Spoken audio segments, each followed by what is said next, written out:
Hey guys, welcome to the shop. Today's video, we're going to be covering Headspace and frankly what I see and consider some pretty sloppy and questionable work by other professionals on Instagram and Reddit actually. The particular guy I'm thinking of I mostly see on Instagram. And I'm going to read to you his post and we're going to slowly pick it apart. So the post is as follows. Mid-year 1942 Springfield M1 Garand and God's rifle caliber. Customer said it's been in the back of his safe for a year. According to him, it went full auto with his son shooting and emptied the entire 8-round clip. Hasn't been shot since. Started with a complete disassembly and checking everything over. Operating rod, bolt, trigger housing, etc. Blah, blah, blah. Moster in World War II range. 1954 barrel. Steer and hammer catch look good with good engagement. It doesn't appear anyone tried to file and smooth them.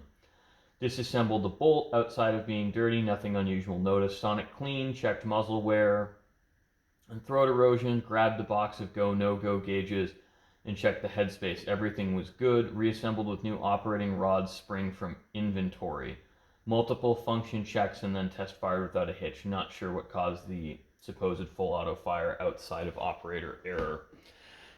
Now, the first question on basically any of these older rifles you need to ask if someone has full auto like that is, were you shooting reloads? Because a lot of people have issues with high primers. They can use pistol primers, which will go off if you have a floating firing pin, etc. And to me, I think it's a little bit odd he replaced the spring, because if it's functioning correctly and it comes in for a full auto, there's no reason to replace the spring. There's also no reason to check throat erosion and muzzle wear unless the customer is complaining of accuracy issues. And thirdly, and most importantly, the real error this guy made is, why didn't you use a field gauge? Now, caveat to this being, most of the time, if it doesn't close on a no-go gauge, you're good. But there's no reason to use a no-go gauge on a used firearm, because the no-go gauge is not designed to check safe headspace. It's designed to set the maximum headspace in a new firearm to allow for wear-in of the bolt and its bearing surfaces and still be within SAMI or CIP safe chamber dimensions. Because as you cycle the bolt and there's some dirt in there, they do basically, the bolt and the receiver are lapped into each other, or barrel extension, for example. And I think it's a really easy mistake to make when you see them and they're labeled no-go. Okay, the no-go is bigger than my go gauge. That must mean this is the maximum chamber dimension. Absolutely not. Now I have some calipers here. So, and some of this also depends on how they're ground. I don't remember off the top of my head if Climber grinds the entire length or they just change the shoulder. So we're bang on at 2.275 on our no-go gauge. And we are just about 8 thousandths longer on this caliper on this day with this field gauge. So what does that tell us? The field gauge is bigger. Now, why is it wrong to use a no-go gauge? And it's not necessarily an unsafe practice. On newer bolt guns, I'll use a no-go gauge because typically, if you're past that, there's another issue.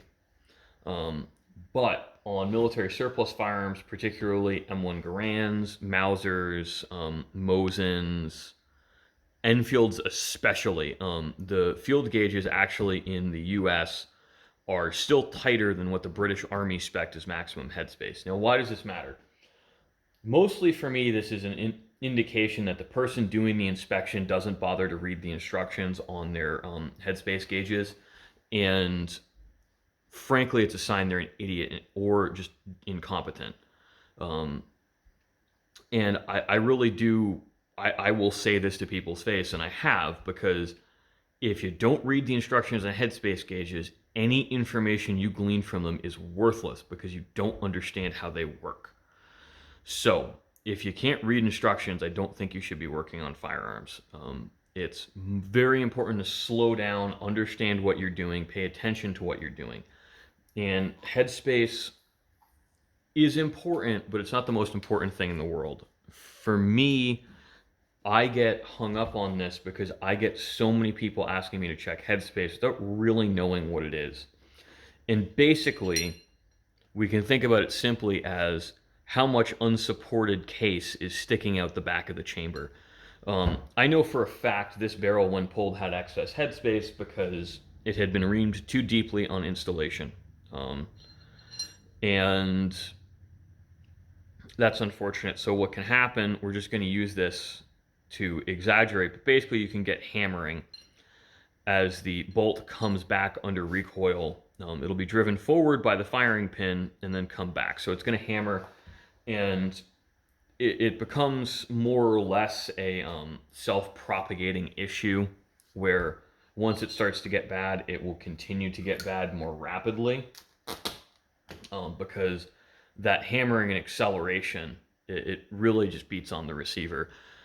But, you know, why are we picking apart this guy for using a no-go gauge? It passed the no-go gauge because you're using the wrong gauge.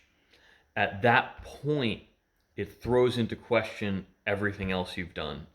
When I see the phrase, I can't see anything else other than operator error, there's a million other things that can cause something like that. You know, temporary and simulated full auto. You know, you can have a broken disconnector spring. You can have actually dirt in the disconnector. So you're not seeing full auto. You're actually seeing hammer follow. There's a lot of issues that can cause full auto fire.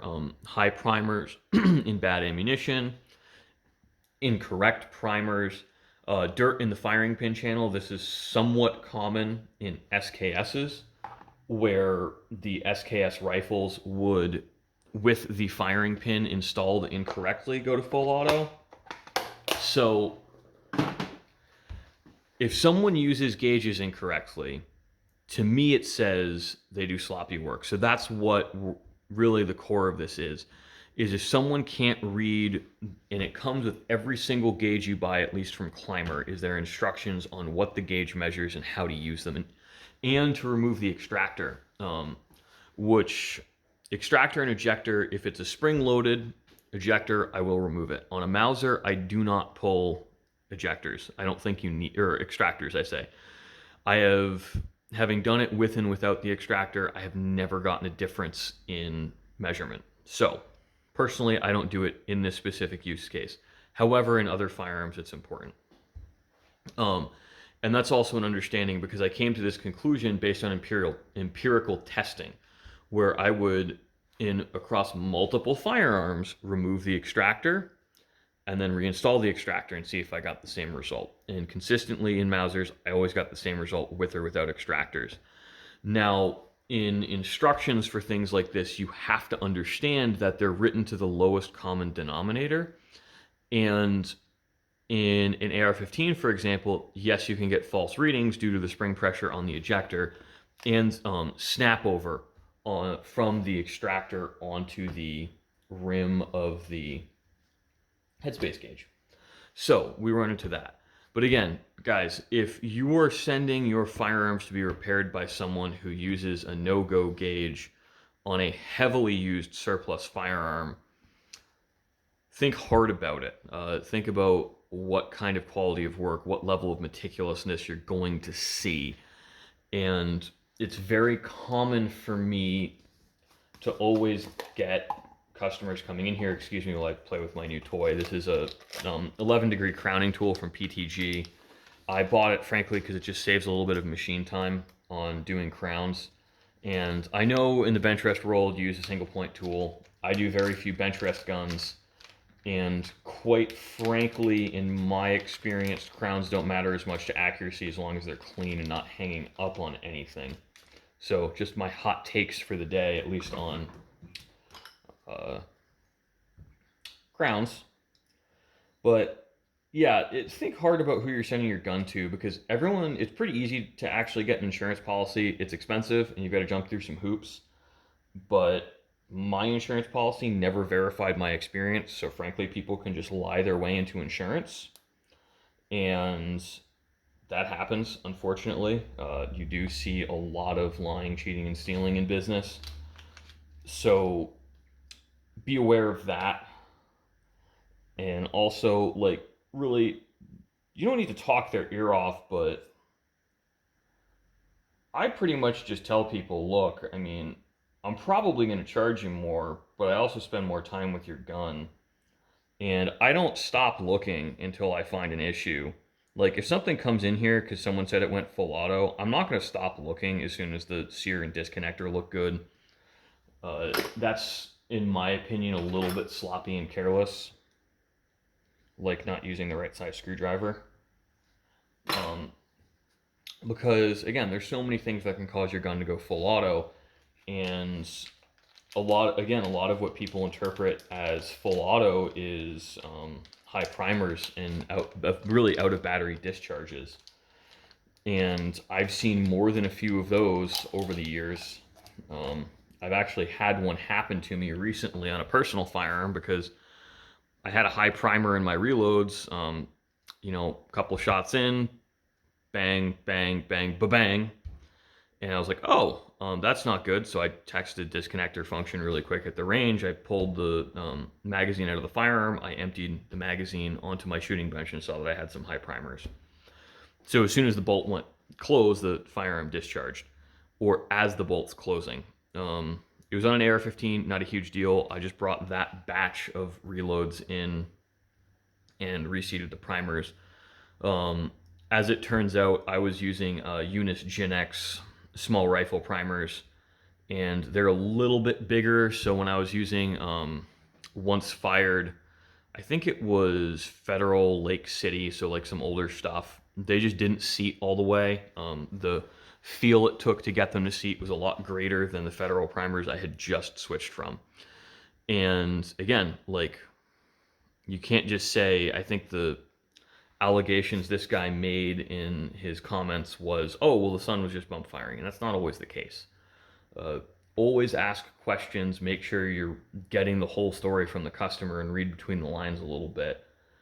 And read the damn instructions on your Headspace gauges, for the love of God. Gauges are only as good as the person using them. And it's been my experience that most people will substitute gauges for proper measurements and a detailed thought process, which drives me crazy. I call it SOTAR syndrome, because a lot of the gauges that the what's his name from School of the American Rifle uses are measuring dimension, but here's the thing, they don't tell you if something's oval. So I've done this here a few times when I'm trying to make 4 or 5 of the same part. I can actually make a part that passes the gauges but fails inspection with a micrometer. There's a lot of ways to do that. So gauges are not a substitute or a replacement for detailed inspection and a mechanical understanding of how things work. They're just complementary and save you a little bit of time during inspection. So gauges are really good for semi-trained people for batch inspection. They're not, for the kind of gunsmith inspection, at least I do in my shop, they're not really fully suitable except for installing new barrels. And, if you can get them from someone who says the firearm went full auto, I will ask for spent cases to inspect as well. So thanks for watching, guys. I hope this is a little bit of food for thought and gives you a bit of understanding and helps you, frankly, again, see through the bullshit that a lot of people are spewing online. Because a lot of people style themselves as competent gunsmiths without a really detailed mechanical understanding of what they're doing.